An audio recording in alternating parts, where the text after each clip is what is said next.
తెలుగు జాతిని నెంబర్ 1 స్థానంలో నిలబెట్టడమే ఎన్టీఆర్ కు నిజమైన నివాళి అని ముఖ్యమంత్రి చంద్రబాబు స్పష్టం చేశారు. అన్నగారికి భారతరత్న సాధించి తీరుతామనే నమ్మకం, అవకాశాలు మెండుగా ఉన్నాయని ధీమా వ్యక్తం చేశారు.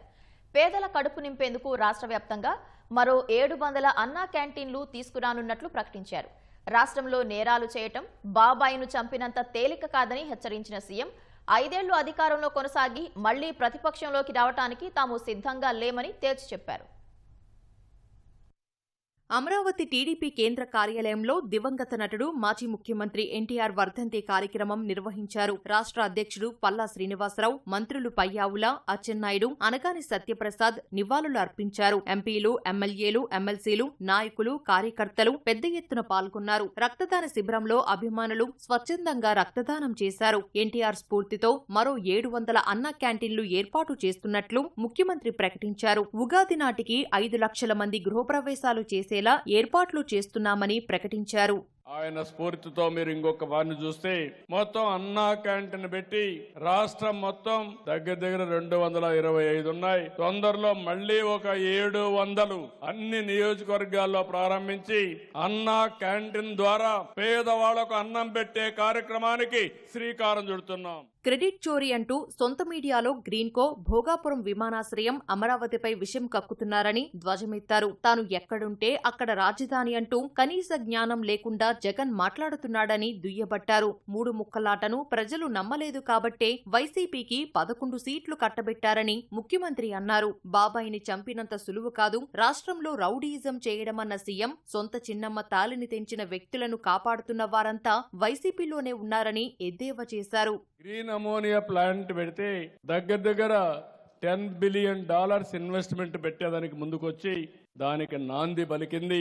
సోలార్, విండ్, అదే మారిగా పంప్డ్ స్టోరేజ్ ఇచ్చింది. మనం అధికారంలో ఉంటే ఇస్తే దానికి అడ్డపడి కనీసం మళ్ళా వచ్చిన తర్వాత దాన్ని స్ట్రీమ్ లైన్ చేసి ఇప్పుడు ముందుకు తీసుకుపోతే దానిపైన రాసే పరిస్థితి వచ్చారు. భోగాపురం ఎయిర్పోర్ట్ ఎప్పుడో అయిపోవలసిన ప్రాజెక్టు మూలబడేసే పరిస్థితి వస్తే మళ్లీ స్ట్రీమ్ లైన్ చేసి 500 ఎకరాలు తిరిగిచ్చి ఎంఆర్ఓ ఫెసిలిటీ పెట్టి ఇప్పుడు సివిల్ ఏవియేషన్ యూనివర్సిటీ కూడా మన అశోక్ గజపతిరాజు గారు వాళ్ళ ట్రస్ట్ ద్వారా ఉండే ల్యాండ్ వాళ్ళకి ఇచ్చి బ్రహ్మాండమైన భారతదేశంలో first time civil aviation university పెట్టే పరిస్థితికి వస్తే అది కూడా నా వల్ల వచ్చేదని చెప్పుకునే పరిస్థితికి వచ్చారు. అమరావతి శ్మశానం అన్నారు, 3 రాజధానులు అన్నారు. ప్రజలు అన్నారు 3 రాజధానులు వద్దు, నీ తిక్క సమాచారం మాకొద్దు, నిన్ను ఇంటికి పంపిస్తామని 11 సీట్లకే పరిమితం చేశారు. ఇంకో పక్క ఇప్పుడు వచ్చి ముఖ్యమంత్రి ఎక్కడుంటే అక్కడే రాజధాని అంట. ఇది ఎక్కడదో నాకు అర్థం కాదు. ఈయన బెంగళూరులో ఉంటే బెంగళూరులో రాజధాని, ఇడుపులపాయలో ఉంటే అది రాజధాని. ఎవరన్నా విన్నారా అడుగుతున్నాయి ఇలాంటి మాటలు. బాబాయిని చంపినంత ఈజీ కాదు ఈ రాష్ట్రంలో నేరాలు చేయడం. ప్రజలు ఒకేసారి మోసపోతారు.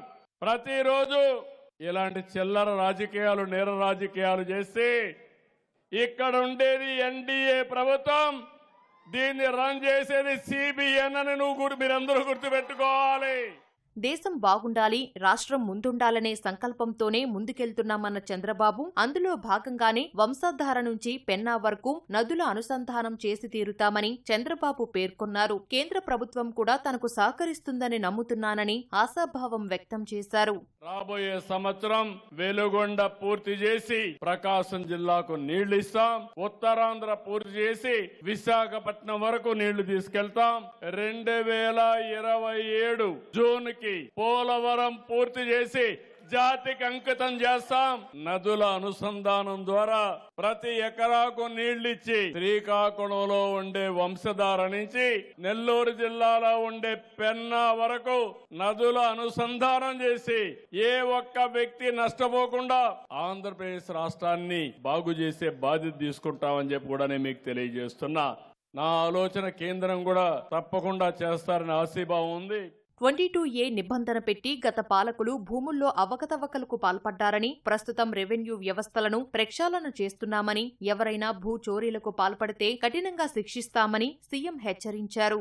80% ఫిర్యాదులు ఒక్క ల్యాండ్ మీద వస్తున్నాయంటే ఎంత దుర్మార్గం జరిగిందో మీరు ఆలోచించుకోవాలి. ల్యాండ్ టైటిలింగ్ యాక్ట్ రద్దు చేస్తానని చెప్పి మొట్టమొదటిసారి సంతకం పెట్టి రద్దు చేశాం. పట్టాదారు పాస్ పుస్తకాల్లో ఆనాటి పాలకుల ఫోటో తీసేసి రాజముద్రతో మళ్ళీ పట్టాదారు పాస్ పుస్తకాలకు శ్రీకారం చుట్టాం. ఈ రికార్డుని ఎవ్వడు కూడా ట్యాంపర్ చేయలేడు, చేస్తే జైలుకు పోతారని చెప్పి కూడా నేను మీకు తెలియజేస్తున్నా.